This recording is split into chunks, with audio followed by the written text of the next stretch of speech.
శ్రీగురుభ్యో నమః. వేద వేదాంత సిద్ధాంతం పరిపూర్ణ సుబోధకం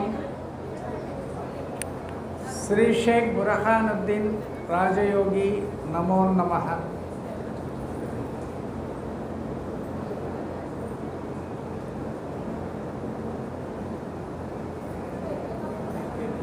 సభలో ఉన్నటువంటి యొక్క పెద్దలకు అలాగే సభకు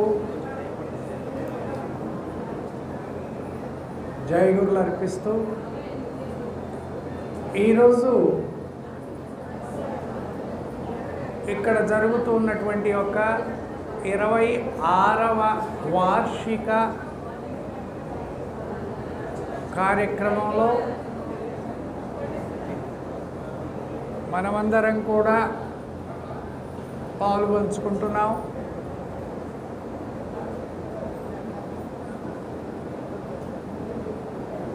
ఎప్పుడు మనం చేస్తున్నటువంటి యొక్క విచారణ చెప్పుకునేటువంటి యొక్క ఈ బోధలన్నీ కూడా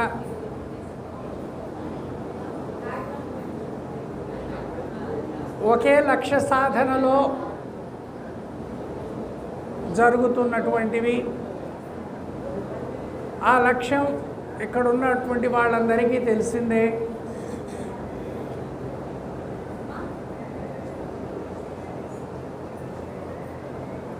జన్మ దుఃఖకరమైనటువంటిది. అటువంటి యొక్క దుఃఖకరమైన జన్మబంధము నుండి తప్పించుకోవాలనేటువంటి యొక్క ఏకైక లక్ష్యంతో మనం గురు మార్గంలోకి వచ్చాం. ఐహిక సుఖములు అశాశ్వతములు అనిత్యములు దుఃఖభాజనములు అని భావించి, అలాగే ఆముష్మిక సుఖములు కూడా అశాశ్వతములు, మరలా జన్మకే హేతువులవుతుంది అని భావించి కేవలం ఒక్కటైనటువంటి యొక్క గురు మార్గమే శాశ్వతమైనటువంటి యొక్క జన్మరహిత స్థితిని కలిగిస్తుంది అని మన యొక్క పూర్వ జన్మల యొక్క పుణ్యవశము చేత ఈ జన్మలో మనం గురు సన్నిధికి చేరుకున్నాం.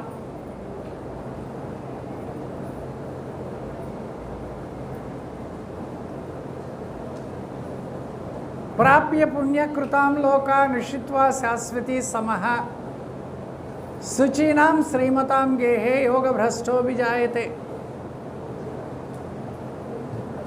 అర్జునుడు అడిగినటువంటి యొక్క ఒక సందేహానికి కృష్ణ పరమాత్మ గీతలో సెలవిచ్చారు.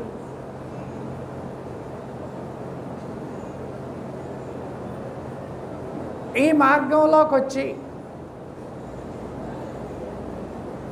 ప్రయత్నం చేసి ఒకవేళ ఆ ప్రయత్నము సంపూర్ణం కాకపోయినట్లయితే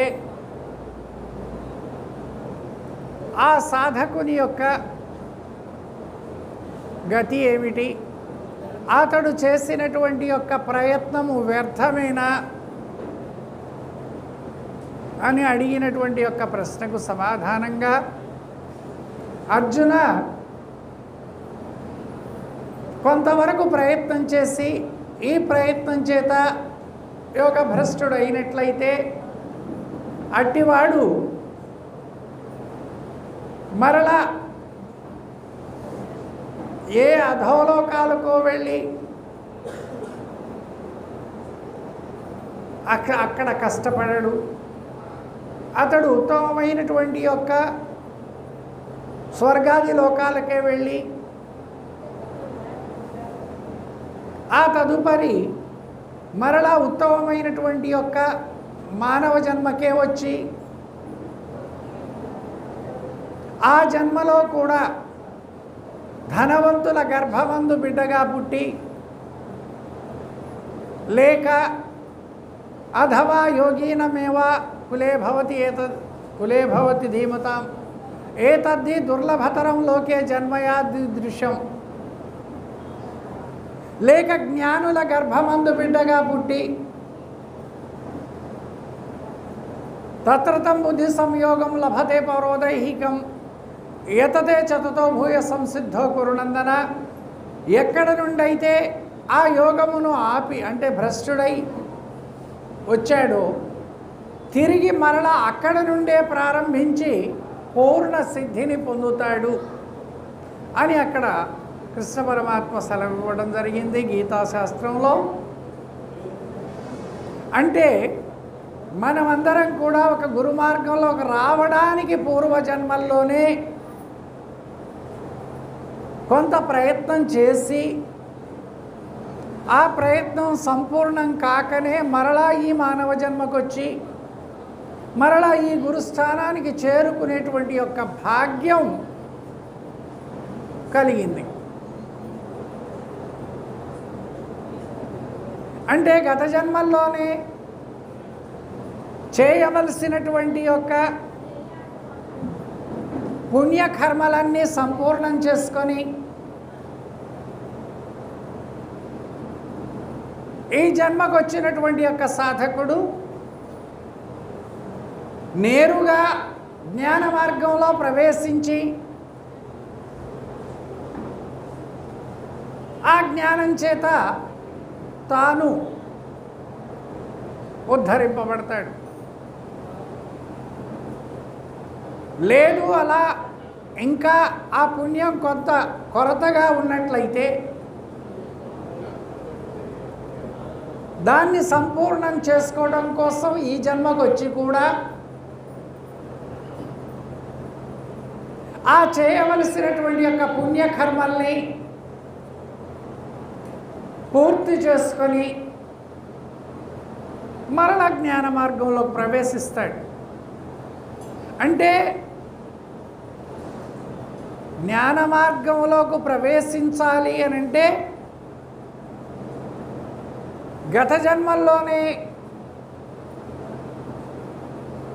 సరిపడ పుణ్యమును సంపాదించుకొని ఈ జన్మకు వచ్చినటువంటి సాధకునికే అది సాధ్యమవుతుంది. అందుకే సత్కర్మ పరిపాకతో బహూరాం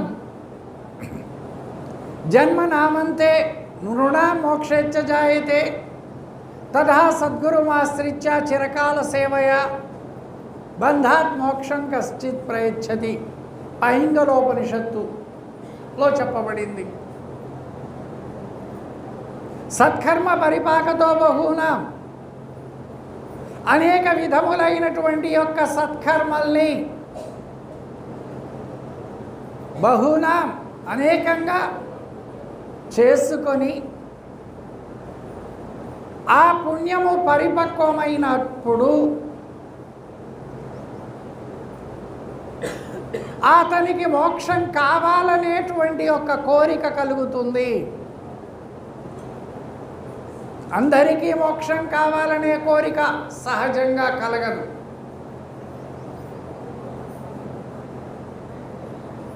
ఇహలోక సుఖాలు కావాలనేటువంటి యొక్క కోరికలు కొందరికి, పరలోక సుఖాలు కావాలనేటువంటి యొక్క కోరికలు కొందరికి కలగవచ్చునేమో, కానీ కేవలం మోక్షం కావాలనేటువంటి యొక్క కోరిక సామాన్యంగా కలగదు. అంతటి పుణ్య పరిపక్వత కలిగినటువంటి వానికే మోక్షం కావాలనే కోరిక కలుగుతుంది. అలా కోరిక కలిగినప్పటికీ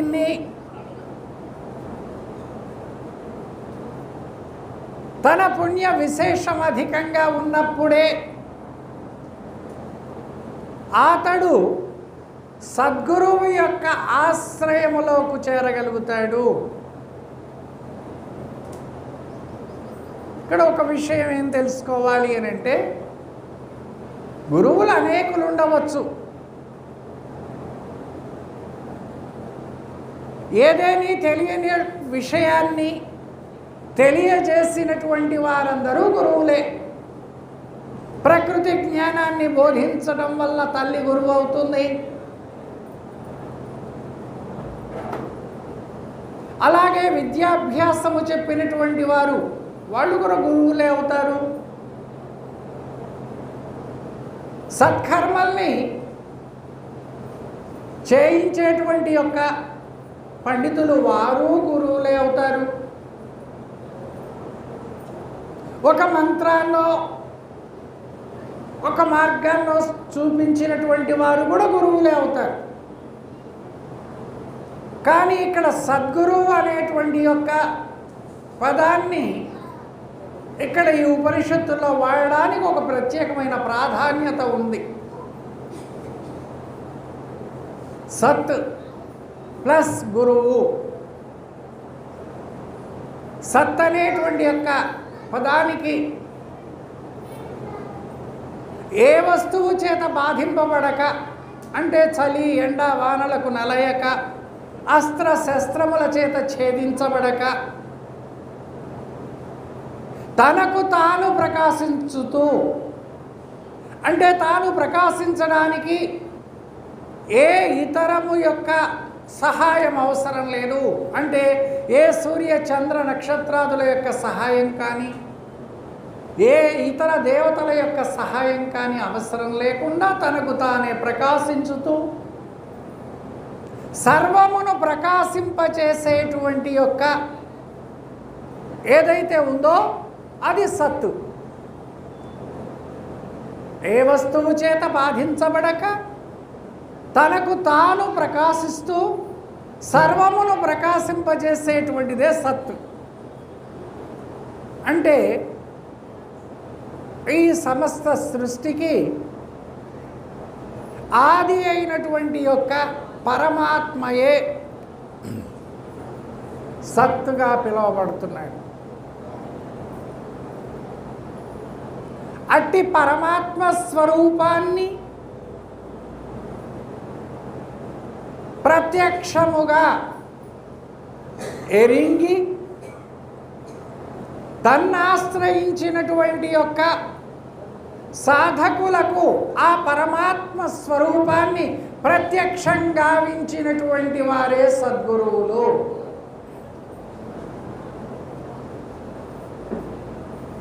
శాస్త్ర పాండిత్యం చేతనో అనేక విధములైనటువంటి వచన రచనల చేతనో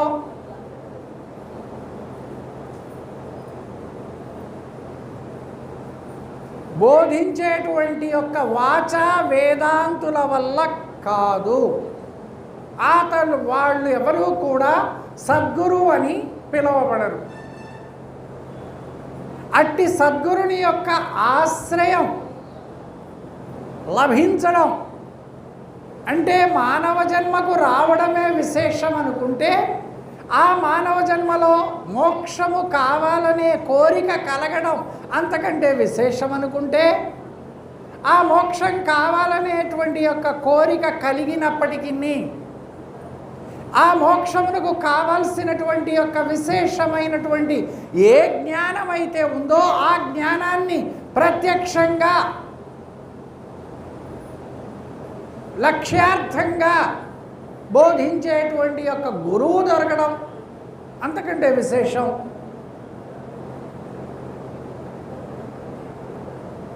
అటువంటి గురువు దొరికినప్పుడు ఆ గురువునకు అనేక విధముల సేవలు చేస్తూ బంధాత్ మోక్షం కశ్చిత్ ప్రయచ్చతి. బంధం అంటే ఏమిటి, మోక్షం అంటే ఏమిటి, ఈ రెండిటి యొక్క విచారణ చక్కగా చేసి బంధమును విడిచి మోక్షమును పొందటానికి కారణమై ఉంటుంది. ఎవరు? అంతటి యొక్క గత జన్మల్లోనే అంతటి యొక్క పుణ్య విశేషము కలిగినటువంటి సాధకులు.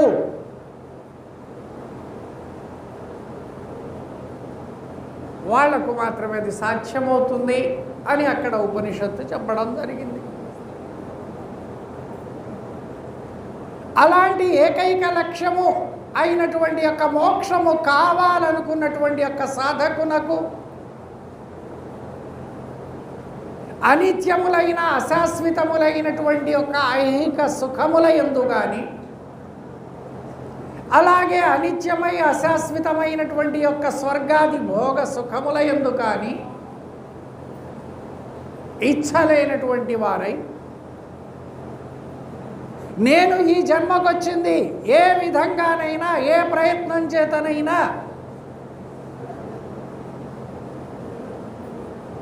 నా గురుమూర్తి చేత నేనన్న అటువంటి యొక్క ఉన్నత లక్ష్యాన్ని సాధించుకోవాలి అనేటువంటి యొక్క సాధకునికి మాత్రమే ఇది సాధ్యమవుతుంది.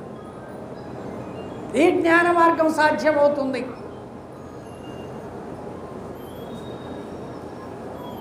అటువంటి యొక్క జ్ఞాన మార్గాన్ని గురించే వేద శిఖలైనటువంటి యొక్క ఉపనిషత్తులు,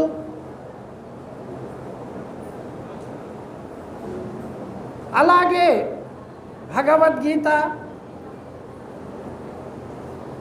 అలాగే బ్రహ్మసూత్రాలు, అలాగే ఇంకా అనేక మంది మహనీయుల యొక్క బోధలు సాధకునికి సహకారములుగా ఉపయోగపడుతున్నాయి.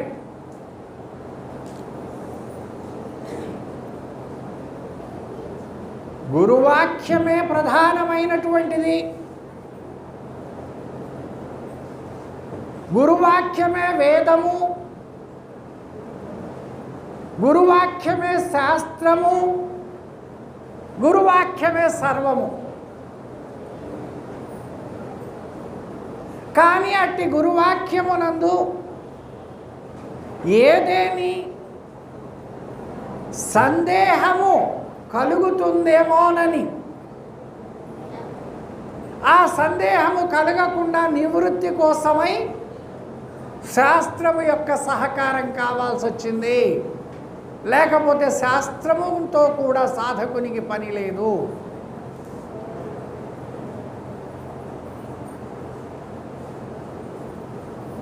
ఆ యొక్క శాస్త్రము అన్నప్పుడు సాధకుడు ఎటువంటి యొక్క శాస్త్రవాక్యాల్ని ఉపమానంగా తీసుకోవాలి? శాస్త్రాలు అనేకములు.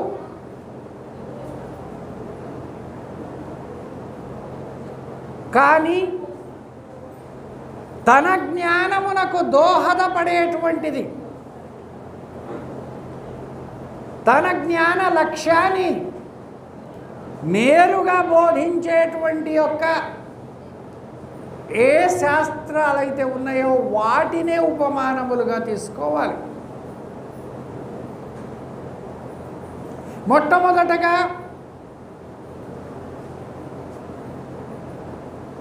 వేద శిఖలుగా పిలువబడేటువంటి యొక్క ఉపనిషత్తులు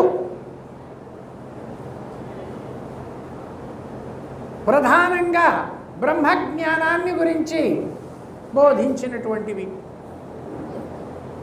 బ్రహ్మోపాస్తి ద్వయం తతః నిహంత్య విద్యాం తజ్జాం తస్మాత్ ఉపనిషత్మతం.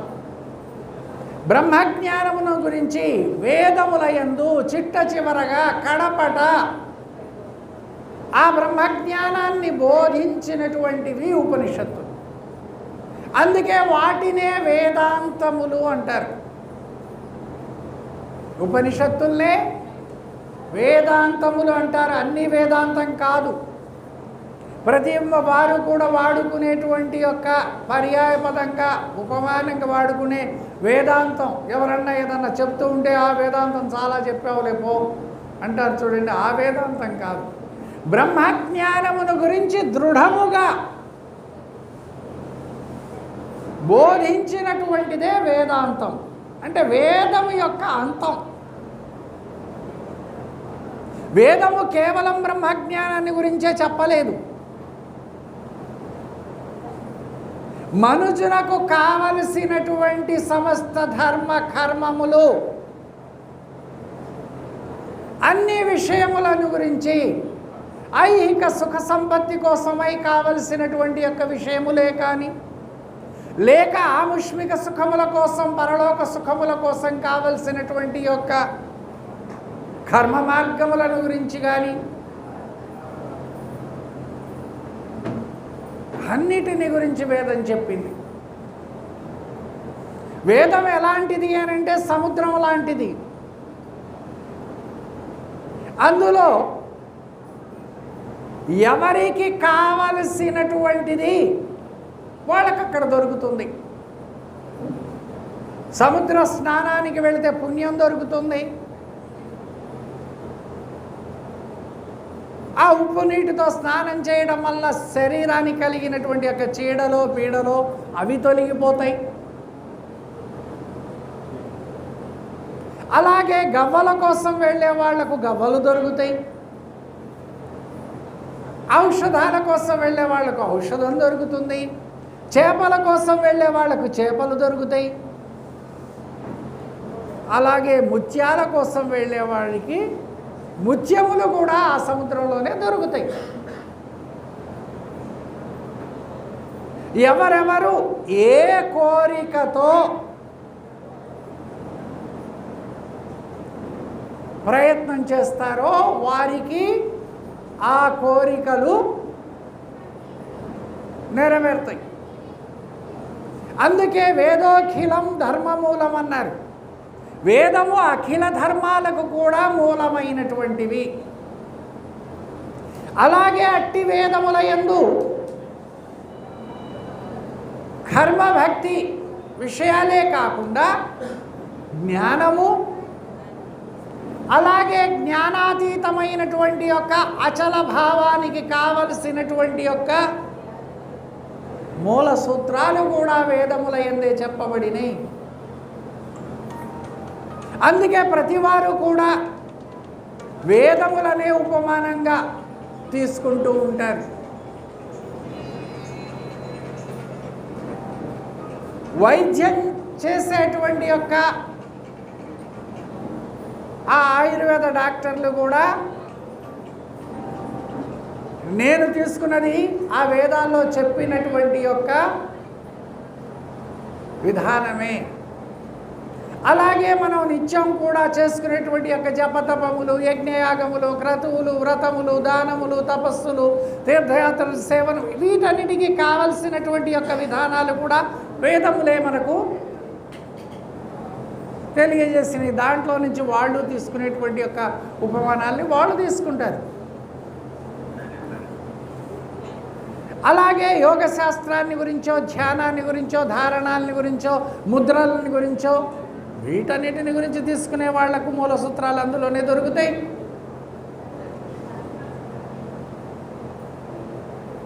అలాగే జ్ఞానాన్ని గురించి కావలసినటువంటి యొక్క మూల సూత్రాలు అందులోనే దొరుకుతాయి.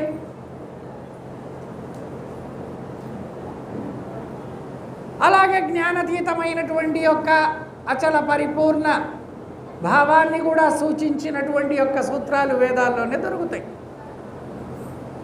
అది సాధకుని యొక్క కోరిక మీద ఆధారపడి ఉంటుంది. ఎవరెవరు ఏది కోరుకుంటున్నారో వారి కోరికకు తగినటువంటి యొక్క మార్గం వేదాల్లోనే దొరుకుతుంది. కానీ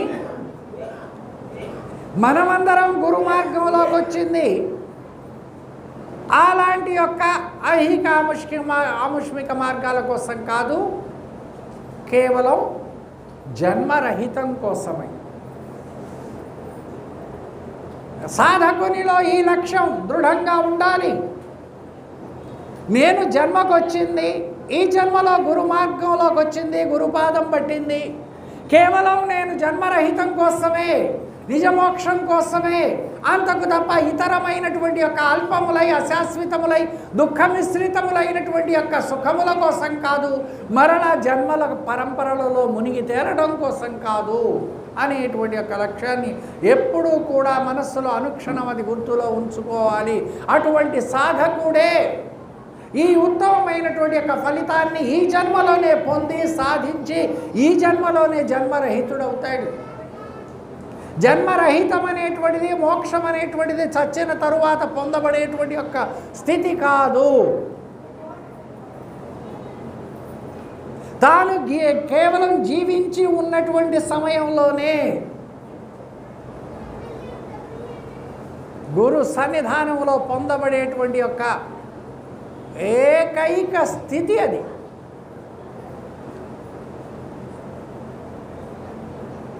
అటువంటి యొక్క స్థితిని సాధించుకోవాలనేటువంటి యొక్క లక్షణం ముందుగా సాధకునిలో సంపూర్ణంగా ఉందా లేదా అనేది ఎవరి హృదయంలో వాళ్ళు ప్రశ్నించుకోవాలి.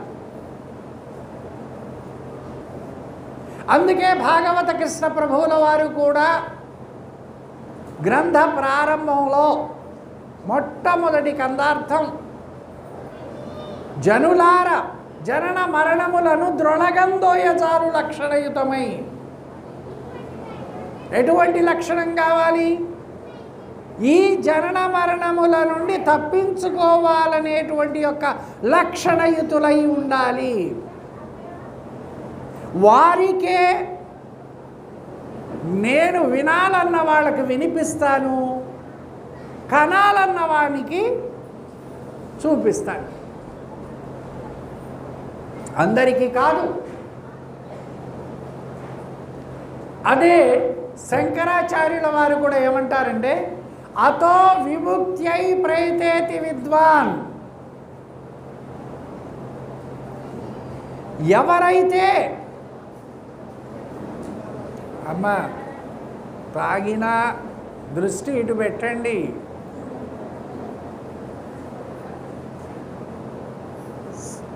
దృష్టి ఇక్కడ పెట్టాలి. నేను చెప్తేనే అని కాదు, పెద్దల యొక్క వాక్యములు వినడానికి సంపూర్ణంగా మనం దృష్టిని వారు చెప్పే విషయాల యందే పెట్టాలి. అతో విముక్త్యై ప్రయతేతి విద్వాన్. ఏ విద్వాంసుడైతే తన విముక్తిని కోరుకుంటున్నాడో, విముక్తి ఎందుకంటే జీవుడు బంధంలో ఉన్నాడు. పుట్టడము చావడం అనేటువంటి యొక్క బంధంలో చిక్కుకొని ఉన్నాడు. అది ఘోర సంసార దుఃఖం. అంతకు మించిన దుఃఖం వేరొకటి లేదు. అటువంటి యొక్క పుట్టడము అనేటువంటి యొక్క బంధంలో చిక్కుకొని ఉన్నాడు. కాబట్టి ఈ దుఃఖాలన్నీ, ఈ కష్టాలన్నీ వెంటాడుతూ ఉన్నాయి. జన్మకు వచ్చాం కాబట్టి, శరీరం ఒకటి ఉంది కాబట్టి ఆకలి దప్పులు కలుగుతున్నాయి, సుఖ దుఃఖాలు కలుగుతున్నాయి, రాగద్వేషాలు కలుగుతున్నాయి, ఆధ్యాత్మిక అది భౌతిక అది దైవిక తాపత్రయములు కలుగుతున్నాయి. అసలు జన్మకే రాకపోతే ఆధ్యాత్మిక అది భౌతిక అది దైవిక తాపత్రయాలు ఎక్కడివి? దుఃఖం ఎక్కడిది? కనుక దుఃఖమునకు కారణము జన్మము. అటువంటి యొక్క జన్మము కేవలము అజ్ఞానం చేత జీవునకు కలుగుతుంది. అట్టి పుట్టడము అనేటువంటి యొక్క అజ్ఞాన బంధము నుండి విముక్తిని పొందాలని తలంచినటువంటి యొక్క సాధకునికి అతో విముక్త్యై ప్రయతేతి విద్వాన్. అటువంటి యొక్క సాధకుడు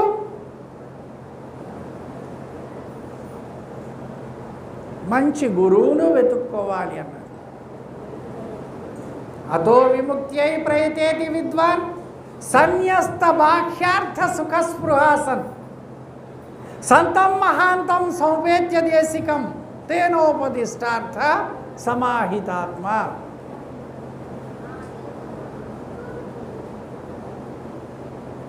బాహ్య విషయ సంసర్గము లేనటువంటి వారు, సదా ఎల్లప్పుడూ బ్రహ్మోపస్థ విషయముల యందు ఇచ్చగలిగినటువంటి వారు ప్రాతిభాసిక విక్షేపరహిత శాంత చిత్తులైనటువంటి యొక్క గురువులను ఆశ్రయించి మరలా వారు బోధించేటువంటి యొక్క తత్వమస్యాది మహావాక్య విచారణను చక్కగా శీలించుతూ, అంటే చక్కగా వింటూ విచారిస్తూ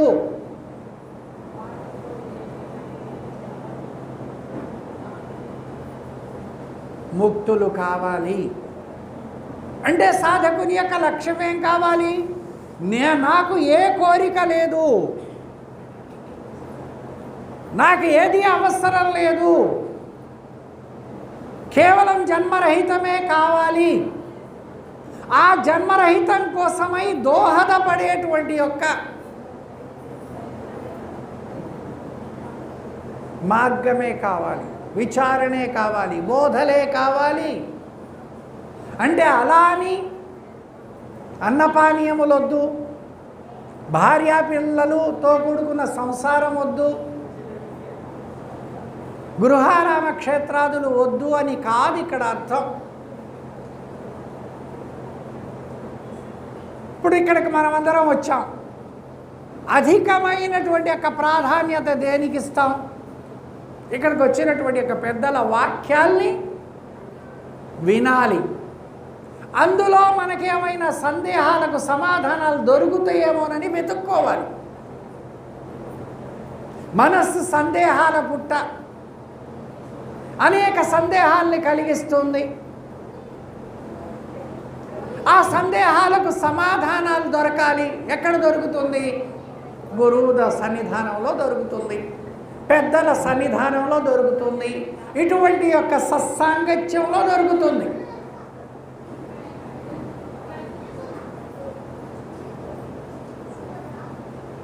కాబట్టి అంత ఏకాగ్ర చిత్తులై చెప్పే విషయములను ఆది నుంచి చివరి వరకు కూడా, సభ అంతం వరకు కూడా శ్రద్ధంతా దాని యందు నిలపాలి. కానీ శ్రద్ధ నిలుపుతాం, మరి శరీరం ఉంది కాబట్టి ఆకలి దప్పులు మానవు కదా, ఆగవు కదా, వాటిని తీర్చుకుంటూనే. కానీ లక్ష్యం అయితే ఒక చోట ఉండాలి.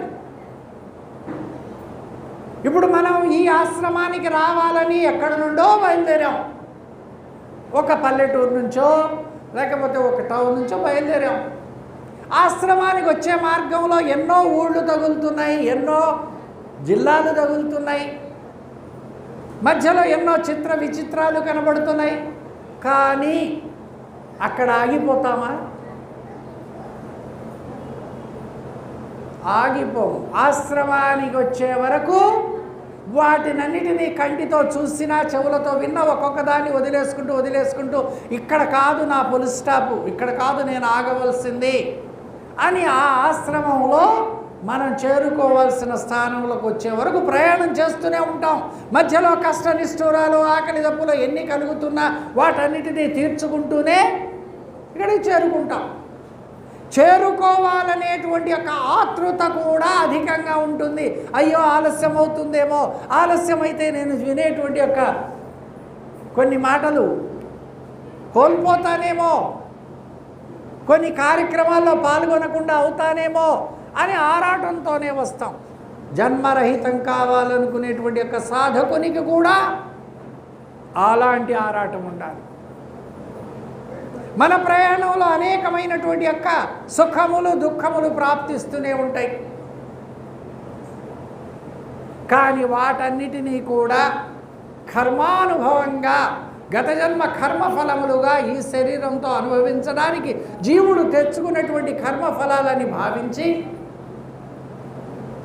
వాటన్నిటినీ అనుభవిస్తూనే, కానీ నేను వచ్చింది వాటి కోసం కాదు, ఆ సుఖాల కోసం కాదు, ఆ కష్టాల కోసం కాదు, నేను వచ్చింది కేవలం మోక్షం కోసమే, జ్ఞానం కోసమే అనేటువంటి ఒక భావం గనక సర్వకాల సర్వావస్థల యందు స్థిరంగా ఉన్నట్లయితే ఆ సాధకుడు తప్పనిసరిగా ఈ జన్మలోనే ఈ గురు సన్నిధానంలోనే అతడు ఉత్తమమైనటువంటి యొక్క జన్మరహిత స్థితిని సాధించుకోగలుగుతాడు.